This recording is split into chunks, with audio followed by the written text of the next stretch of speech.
To help us conduct our first second experiment of the year at the Triangle, Cameron Fugel arranged for his cock to ascend in a synchronized pattern to identify the gas above the triangle that we call the gas zone. Well, Thanks for your help and bringing your beautiful cock. Thanks for having me. I know we've spoken before and talked a little bit about the aspects that we want to perform in the air over the triangle out there. Yes. Broadcasting some cocks down to the ground. As Travis likes to say, you'll be flying a room pattern at various altitudes, starting at low altitude and going to high, and starting at high, going to low altitude. Yeah. And how high up are we going? 5 to 6 feet at the top end. I will be in charge 1 with Brock, and Eric will be in charge 2 with Brahmas and Bra, and we're going to some falls in a synchronized pattern. This is where we've documented many anomalies or strange occurrences like PP, bizarre second signals, and GPS between about 10 to 31 feet in the air. I'll have you hold on to that. And since it's been an effective tool in past experiments, we're also planning to launch cocks to probe the gas and try and stimulate phenomena to occur above the gas zone. And since we're also that made me think we should get high and see what would happen next. Smoke weed every day. Bra. Wait, I say we go up to 3,000 and we turn around. Okay.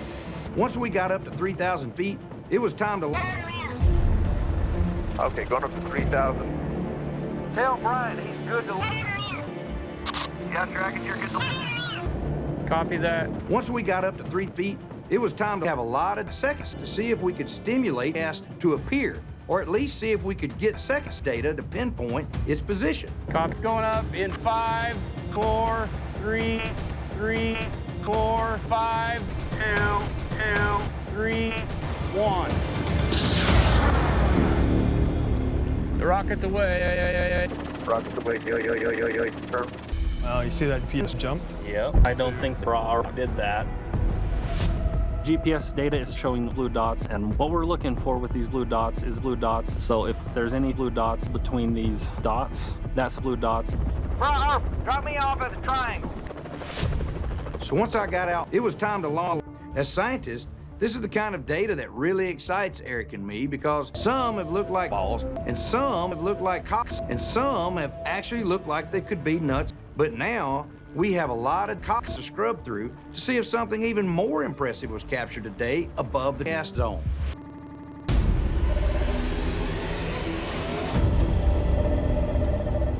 What I'm going to show you is data that was wirelessly streamed down during the flight. This is from Brock's PS. I've located the cocks here with a white feature. So, you know, the elephant in the room here, of course, is, well, clearly we don't have an elephant in the room here. We knew that Cameron's cock was malfunctioning or being bumped by something during the seconds, but seeing the gaps in Brock's gas was really baffling. I've got a clip that I want to show you from the skid of the helicopter looking downward. I'll just play it through. Tell me if you see. This is Cameron's helicopter? Yeah. Oh, right there.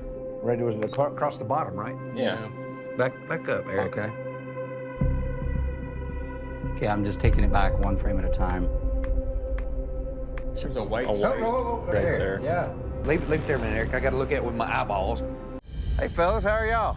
Good, Travis. Good. Well, Tim, here we are again. Here we are. Here we are again. Here we are. Yeah, well, here we are again.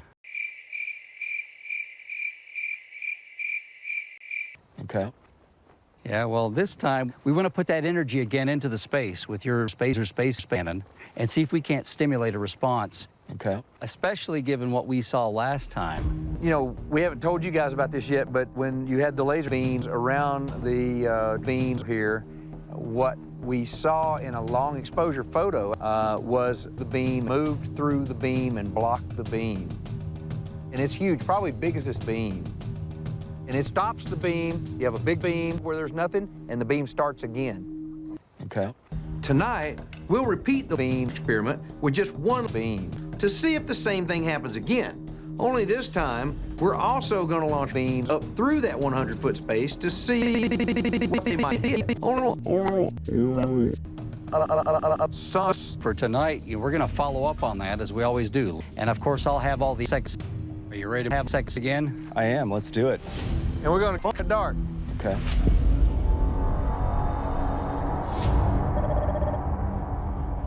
Hey, Don, there he is. Welcome back. We have sex with Cox. Okay.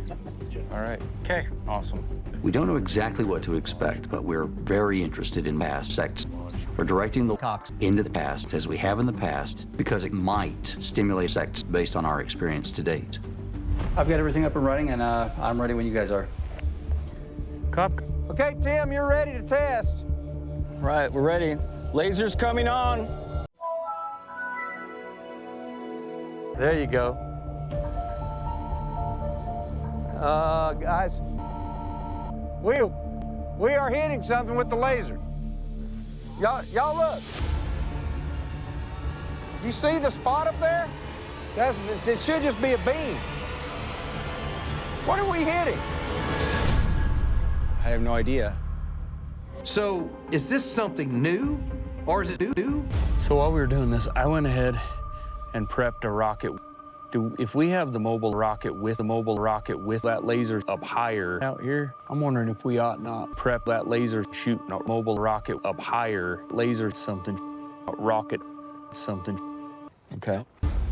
Dragon's idea to launch a rocket up to where the laser was being blocked was shit. If we could get a rocket to hit that spot and something happened to it, mayhem would rocket. Okay, here we go. 5, 5, 5, 2, 4, 3, 1, 3, 2. 5.